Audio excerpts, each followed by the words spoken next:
Salut à vous, les amoureux et amoureuses de l'amour et de Mariés au premier regard. Et on se retrouve aujourd'hui pour le 13e épisode d'analyse et débrief de cette saison 9 de Mariés au premier regard. On va essayer de regarder un peu derrière les images qu'on nous a montrées. Et aujourd'hui, je vais me poser une question qui est un peu commune aux 4 couples, qui est jusqu'à quel point est-ce qu'il faut faire des efforts et des compromis pour que son mariage fonctionne. C'est parti.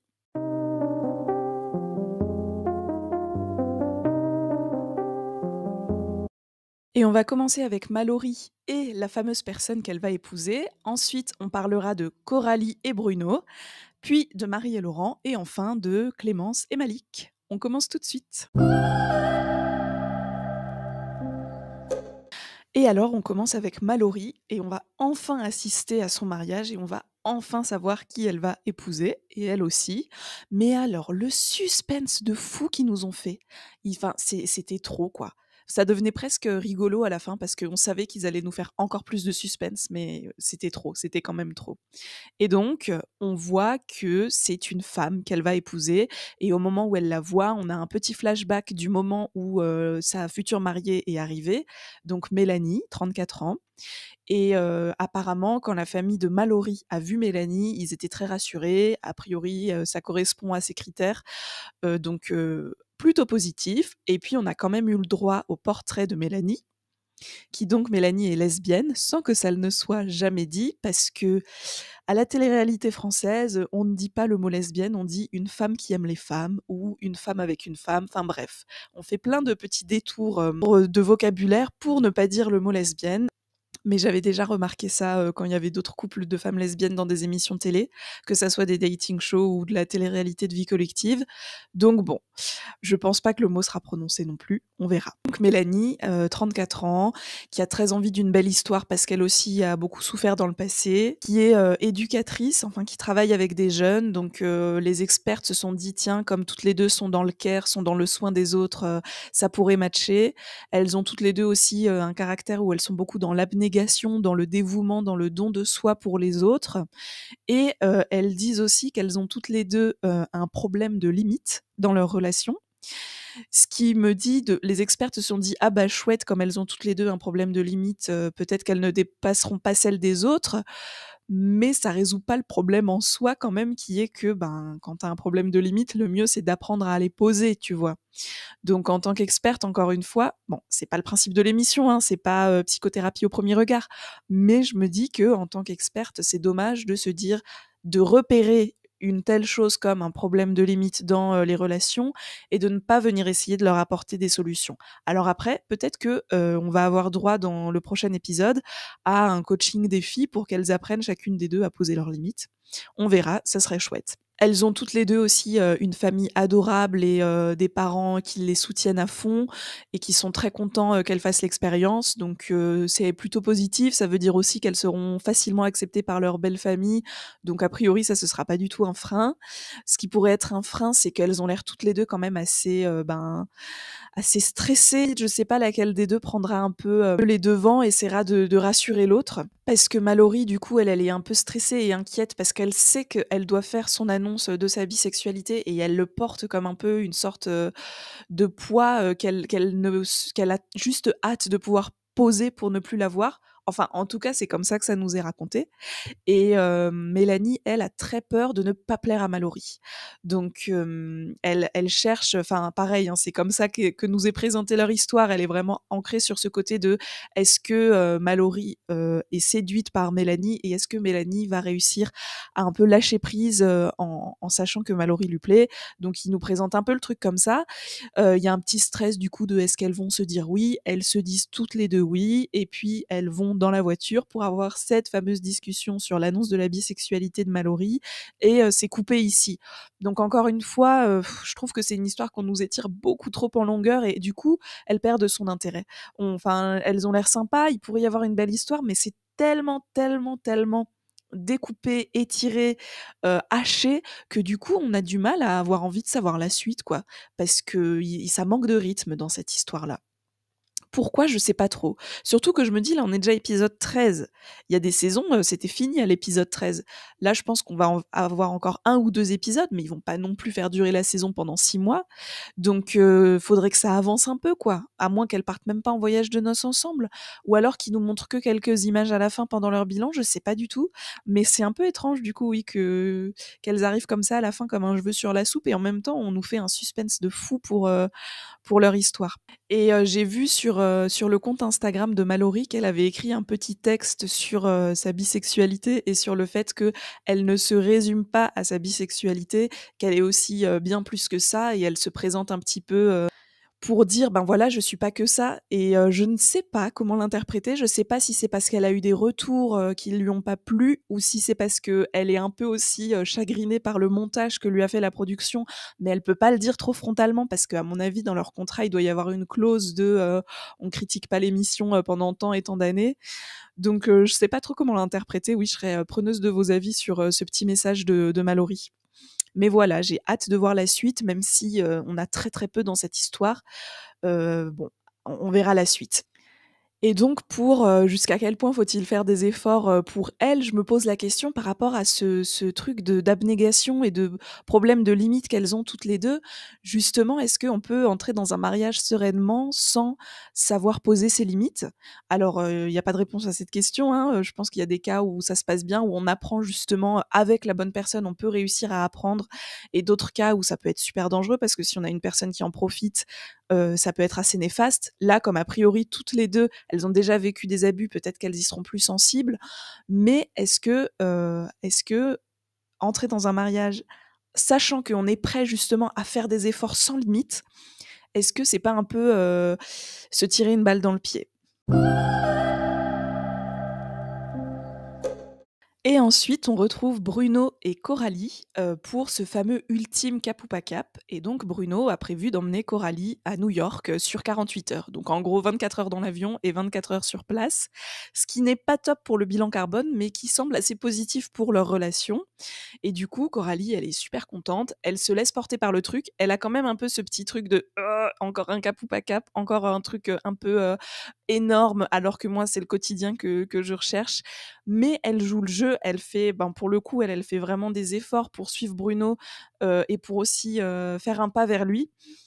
Et donc, ils font ce voyage à New York qui est quand même un peu magique, quoi. Enfin, moi, ça m'a ému de les voir. En plus, la prod, elle nous met toujours des super musiques pour nous mettre dans l'ambiance. Donc, c'était assez mignon quand même, ce petit voyage de 24 heures où ils passent du temps ensemble, ils se font des souvenirs ensemble. OK, ça m'a séduite. Mais j'ai apprécié que Coralie reste quand même, très lucide. Donc elle dit: «OK, c'est super, mais c'est pas ça qui fait le quotidien, c'est pas ça qui fait un couple, c'est un bonus, mais c'est pas ça les fondations». Donc j'aime bien qu'elle ait vraiment cette vision hyper, elle a pas du tout une vision idéalisée du mariage, et ça j'apprécie beaucoup, chez Coralie.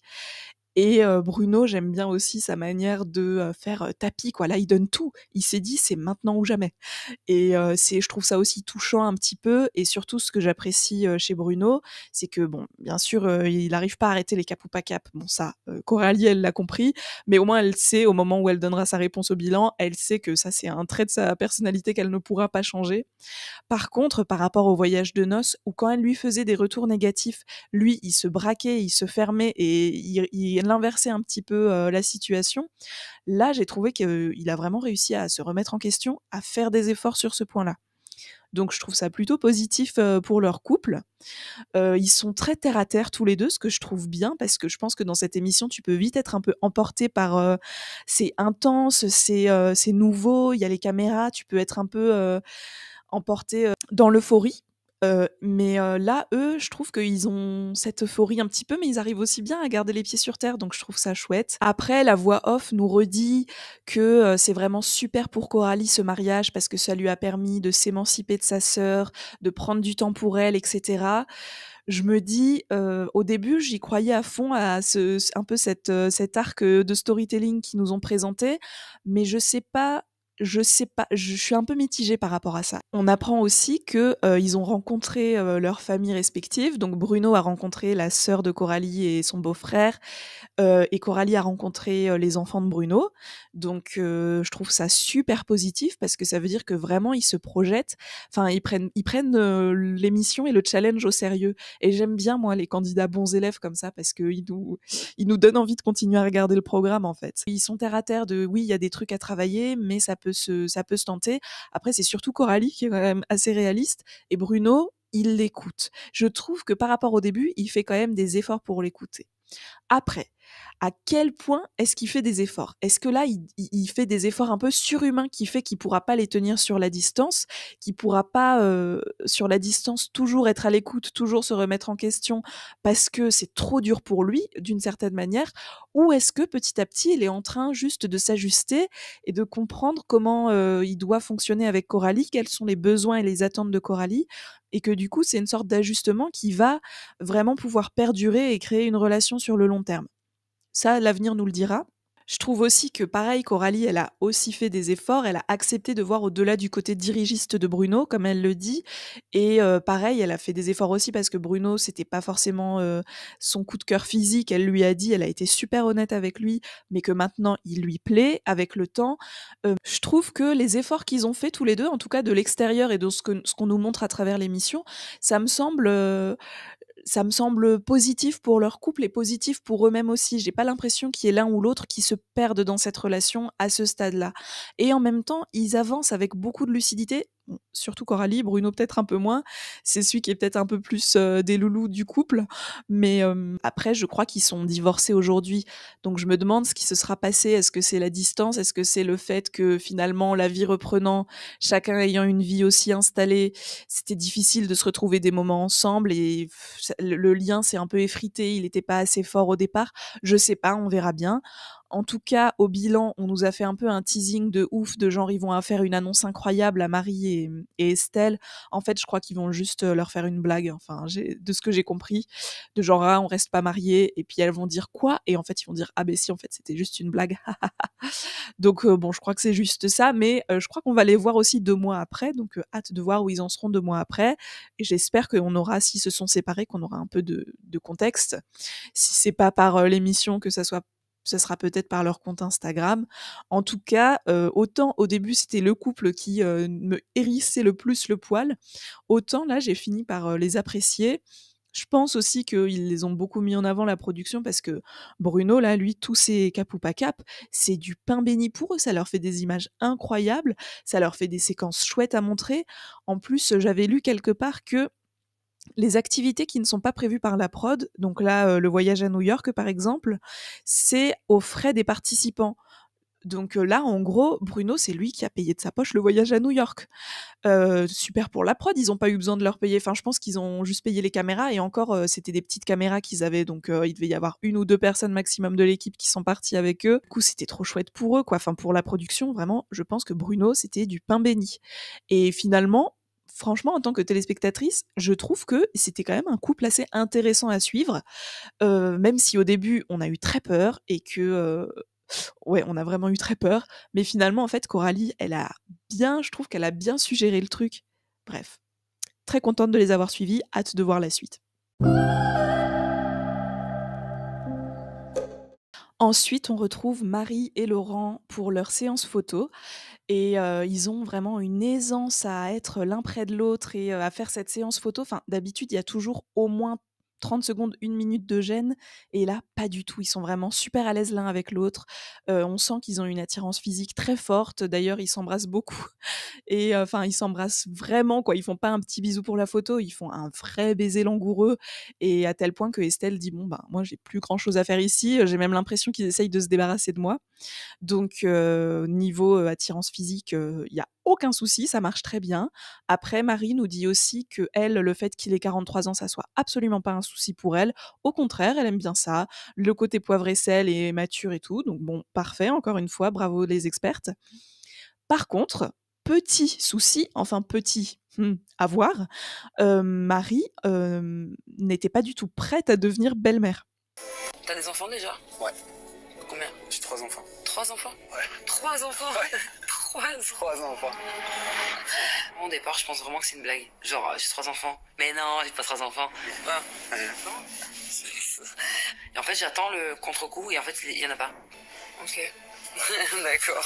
Oh. Je pense avoir les bouffées chaleur. Est-ce que tu peux me mettre un tout petit peu la clim, s'il te plaît? Ça y est, la pression. Alors, déjà, c'était pas mal. Mais alors, 3 enfants. Et ce que je trouve plutôt positif par contre, c'est qu'elle est hyper honnête avec Laurent, par rapport à ça. Elle lui dit: «Ben, moi j'ai pas l'habitude, je sais pas trop et tout» et du coup, ce que j'aime bien dans leur relation, c'est qu'ils sont très cash l'un avec l'autre, très honnêtes et mais c'est parce qu'ils ont aussi cette aisance, je pense, à être, l'un près de l'autre et du coup, c'est assez, agréable à les voir évoluer et discuter tous les 2. Ils se retrouvent, ensuite, au repas. Marie parle quand même beaucoup du fait qu'il ait 3 enfants, assez proches, mais je pense qu'il faut qu'elle assimile la nouvelle tout simplement. Estelle, dit, encore une fois en voix off, que, ben, il faut que, elle s'adapte, donc qu'elle fasse des efforts. Parce qu'elle, elle se projetait dans une relation fusionnelle, mais là du coup, ce sera pas vraiment le cas puisque 1 semaine sur 2, lui, il s'occupe de ses enfants. Donc Estelle dit: «Bon, bah, voilà, Marie, faut qu'elle s'adapte, faut qu'elle fasse des efforts» et c'est là encore une fois que je me pose cette question, est-ce que, on peut vraiment demander ça à Marie? Enfin, pour moi, Marie, elle était aussi tout à fait légitime de demander, un mariage où elle ne soit pas belle-mère puisqu'elle se projetait pas là-dedans. Est-ce que les expertes peuvent vraiment décider à sa place de lui imposer ce rôle-là? Enfin, bien sûr qu'elle lui impose pas, hein, c'est juste, une proposition. Elle est libre de divorcer à tout moment. Mais, je sais pas, je me pose vraiment la question parce que je me dis, vu l'évidence de leur rencontre semble être, peut-être qu'elle, ça va lui faire une sorte de déclic et que finalement, elle va découvrir qu'elle se sent super à l'aise dans ce rôle de belle-mère. Mais peut-être aussi que ça peut un peu la braquer et elle peut se sentir pas du tout, respectée dans ses attentes. Mais elle a l'air d'avoir cette souplesse d'esprit, elle a passé du temps avec Estelle, je me dis peut-être que Estelle sait très bien ce qu'elle fait, on verra par la suite. Mais ça me questionne quand même. Je pense qu'il y a quand même certains critères qui devraient être, non négociables. Et puis, la mère de Marie, elle voit vite, pendant le repas et la soirée que Marie, elle est en train de un peu stresser à cause de cette histoire de beaux enfants et du coup, elle va lui parler et elle lui dit je trouve qu'elle lui donne des conseils qui sont presque encore plus pertinents que ceux qu'Estelle dit en voix off. Alors après, ils allaient pas dire 2 fois la même chose aussi, donc bon, voilà. Mais elle lui dit: «Écoute Marie, tu fais un pas après l'autre» et ça, je trouve que c'est un super conseil parce que là, pour le moment, elle a une attirance avec un mec, ça se passe bien. Elle va avoir sa lune de miel, ça va bien se passer a priori ou si ça se passe pas bien, bah, c'est pas grave, mais du coup, il y a pas besoin de se poser de questions sur, le fait d'être une belle-mère tout de suite et en plus, Laurent ne l'a pas dit à ses enfants. Au début, je me suis dit: «Ah ouais?» genre, il s'implique pas du tout dans le truc et après je me suis dit: «En fait, je pense que c'est très, très malin» parce que du coup, il se met pas une pression. Ses enfants, ils ont pas une attente de: «Ah tiens, papa va se marier, donc on va avoir une nouvelle belle-mère, donc du coup, lui, il se dit: «Ah ben, mes enfants attendent de rencontrer cette nouvelle belle-mère, ils vont commencer à avoir un peu des attentes, des projections aussi» et en fait, là, non, il se laisse le temps, lui, en tant qu'homme, on va dire, de découvrir, si l'histoire marche ou pas, d'avoir un peu cette bulle secrète aussi à lui, qui enfin secrète, secrète mais télévisée, qui lui appartient et qui nous enfin bref. Et si ça marche, il dit: «Ben voilà, je te présenterai petit à petit et puis on verra, enfin on fera ça graduellement et tout» et en fait, je me dis, c'est très, très malin, je trouve. Enfin, c'est un très bon comportement finalement. Du coup, c'est aussi un peu rassurant pour Marie parce qu'elle sait qu'il y a pas enfin, elle peut temporiser le fait d'être belle-mère. Donc je me dis franchement jusqu'ici, tout semble aller bien, surtout que les images qu'on voit sur la suite, apparemment, ils vont avoir un voyage, une lune de miel, hyper aussi, sensuelle et proche et fusionnelle. Donc je me dis: «Ça peut très bien marcher». Il y a toujours un peu ce point d'interrogation de elle est à Toulon, elle a son institut de beauté, lui est à Toulouse, il a ses enfants 1 semaine sur 2. À long terme, comment ils vont faire? Donc bon, on verra bien si déjà ils se projettent jusqu'à long terme. En tout cas, c'est agréable de voir aussi, une union qui se fait, aussi aisément et aussi, dans la fluidité. Je trouve que Marie, c'est vraiment, pareil, j'aime beaucoup la suivre parce qu'elle est très drôle, très spontanée et du coup, en tant que téléspectatrice, c'est très agréable de la suivre parce qu'elle est vraiment ouverte et du coup, c'est enfin, un plaisir. Et on finit avec, Malik et Clémence, donc un peu le couple sur lequel, tout le monde a mis tous ses espoirs Et je dois avouer qu'on se confronte à un souci qu'on a souvent en télé-réalité et en dating show. Les couples où tout se passe bien, finalement, c'est un peu chiant à regarder parfois. Mais là, en fait, ça nous fait du bien aussi. Je trouve un peu une petite bulle de douceur et d'amour, et de bienveillance et de respect mutuel au milieu de certains couples parfois un peu plus, en zone de turbulence. C'est aussi, assez agréable et sain, aussi. Alors tout roule toujours entre eux, leur lune de miel se passe très bien, hem, l'attirance est là, la complicité est là aussi.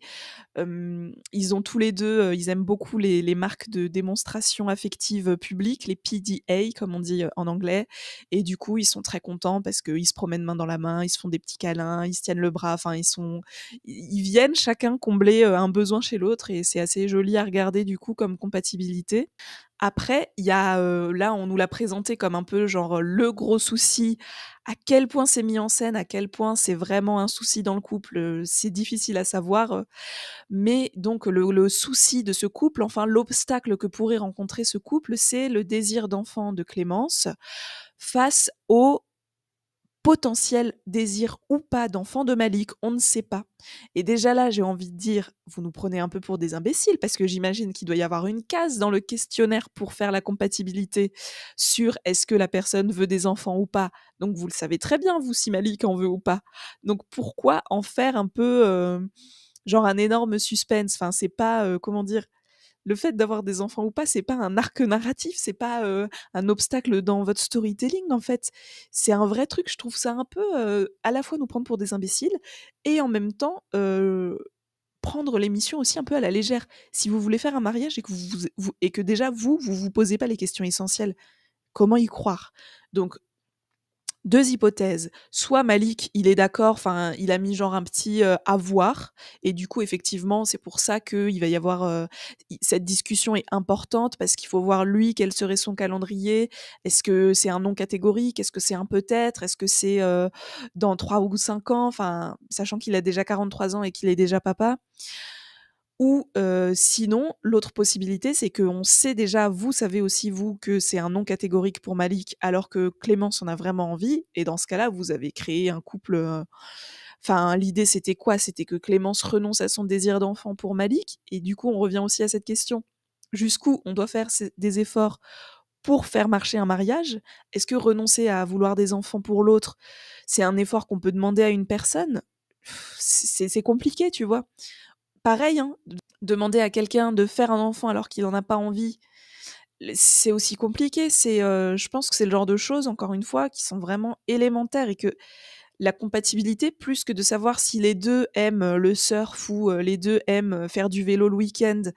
Avant ça, c'est peut-être aussi quel est leur calendrier à tous les 2. Et d'ailleurs, à un moment, Marie, l'experte, le dit, elle dit: «Ce qui est important, c'est la synchronisation». Non, elle dit quoi? Oui, c'est ça, la synchronisation. Heu, Elle disait ça par rapport au fait d'aborder les sujets au bon moment dans le couple.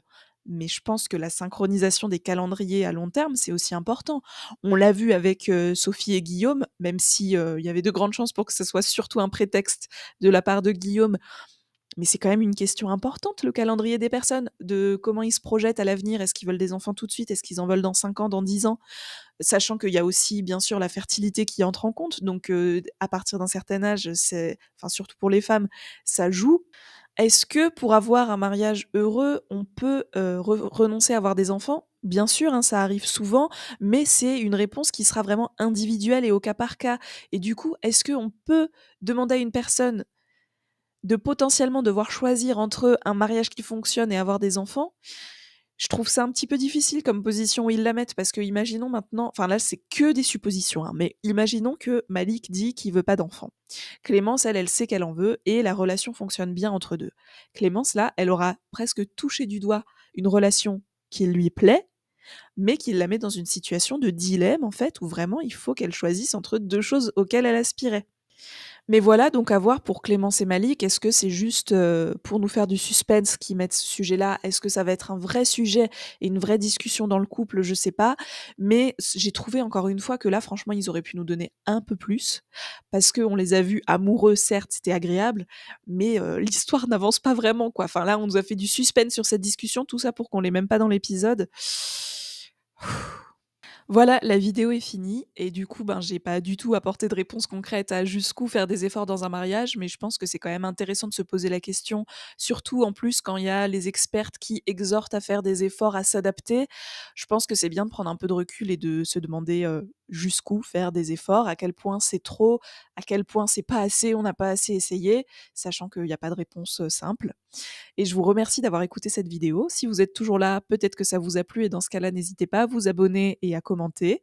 Et je voulais vous dire aussi que j'ai créé une newsletter qui s'appelle Du fond du cœur et il y a le lien pour, vous abonner à cette newsletter, dans ma barre d'infos. J'envoie des lettres toutes les 2 semaines et j'approfondis un peu un point que j'ai soulevé, dans une émission, de dating show.